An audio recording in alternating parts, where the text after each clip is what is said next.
Sud Radio Berkov dans tous ses états.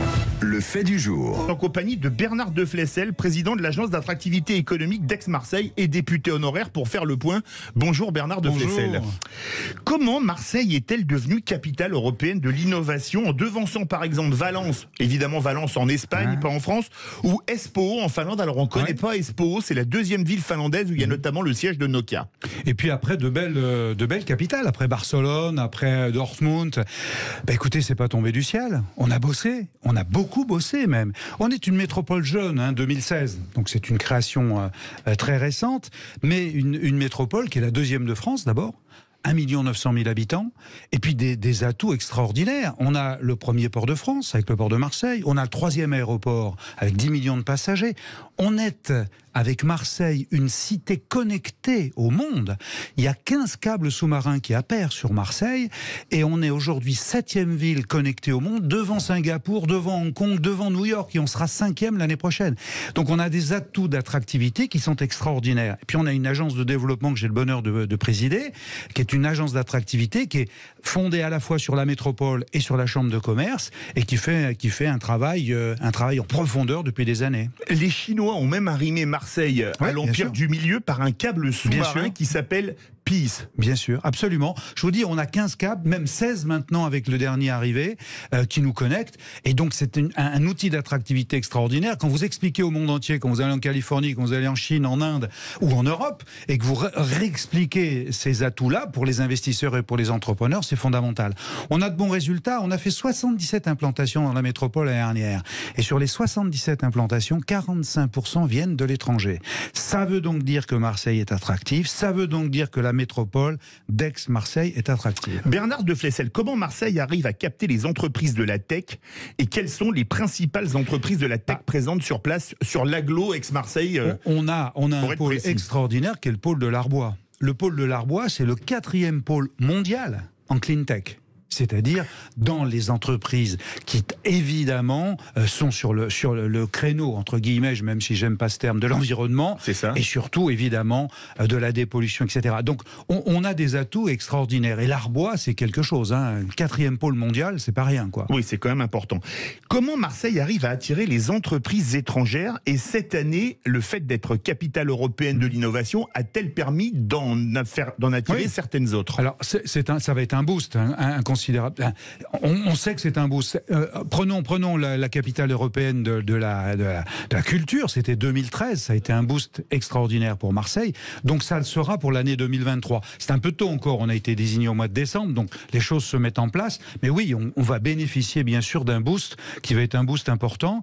Alors déjà, on a de bons résultats, c'est ce que j'exprimais à l'instant, mais ça va nous permettre de passer une année 2023, je dirais, dans de bonnes conditions, et puis surtout d'engranger pour 2024. C'est un travail au long cours, l'attractivité. Quand vous allez un peu partout dans le monde et que vous expliquez et que vous vantez les charmes et les beautés de la métropole, son attractivité, ses infrastructures, etc., ça met un peu de temps quand même. Ensuite, il faut prendre par la main les investisseurs, il faut leur expliquer qu'il y a des terrains, qu'il y a des bureaux, il faut trouver des métiers pour leurs compagnons, leurs compagnes, il faut trouver une école internationale pour leurs enfants. Bref, il y a tout un travail, si vous voulez, autour de la prospection qui est très important. Je vais vous taquiner un peu. Quelle est l'image de Marseille à l'étranger? Je me rappelle, il y a près de 40 ans, je suis allé aux États-Unis pour la première fois et les Américains connaissaient Paris pour la Tour Eiffel et Marseille because of the movie The French Connection. Oui, à cause du film French Connection qu'ils avaient tous vu au cinéma ou à la télé. Tout le monde l'a vu et tout le monde l'a vu et tout le monde s'en souvient. Un excellent film d'ailleurs, il y en a plusieurs. C'était un excellent film. Ceci étant, bien sûr que c'était pas très bon pour l'image de Marseille, mais les choses avancent. Encore une fois, c'est les résultats qui plaident pour nous. Vous voyez, j'aime bien faire un petit benchmark, c'est-à-dire se comparer aux autres, c'est intéressant.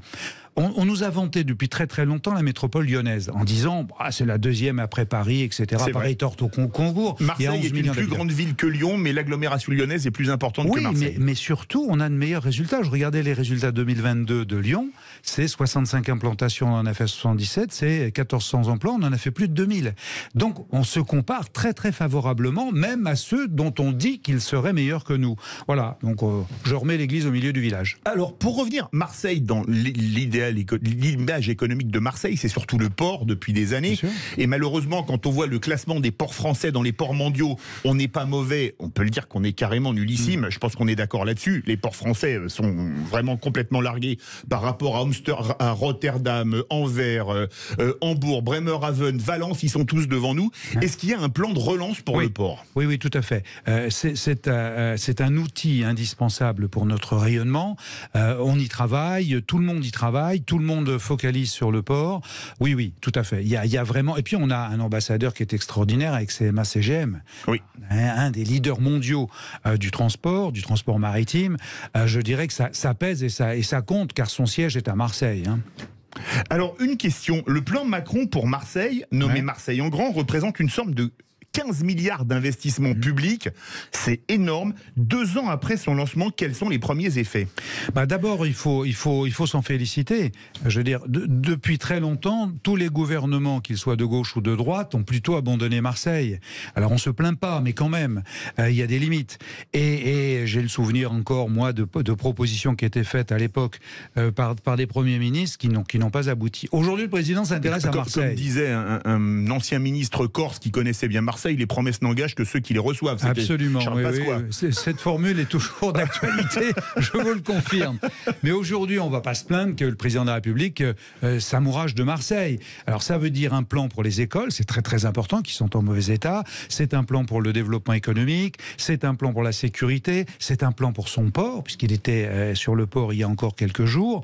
Et donc oui, c'est un boost, passez-moi encore cette expression un peu triviale, mais c'est un boost qui sera important pour Marseille.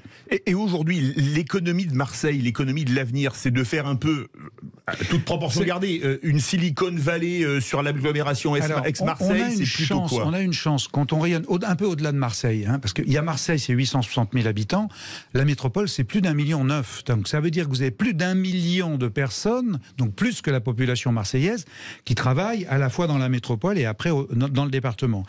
C'est un plan d'ensemble, et c'est un plan d'ensemble qui est très important. Et l'avantage que nous avons, c'est que nous avons des secteurs d'excellence, on en a 6 ou 7, ce qui nous permet de passer à travers les crises. Quand vous êtes mono-industrie, quand vous êtes mono-secteur, et que vous prenez de plein fouet une crise économique, ça fait du dégât, ça fait du mal. Comme le Nord ou l'Est avec les mines et la sidérurgie. Et donc aujourd'hui, nous on a des secteurs d'activité qui sont des secteurs d'activité multiples. On a l'aéronautique, on a bien sûr le maritime, on a le digital aujourd'hui qui est très important.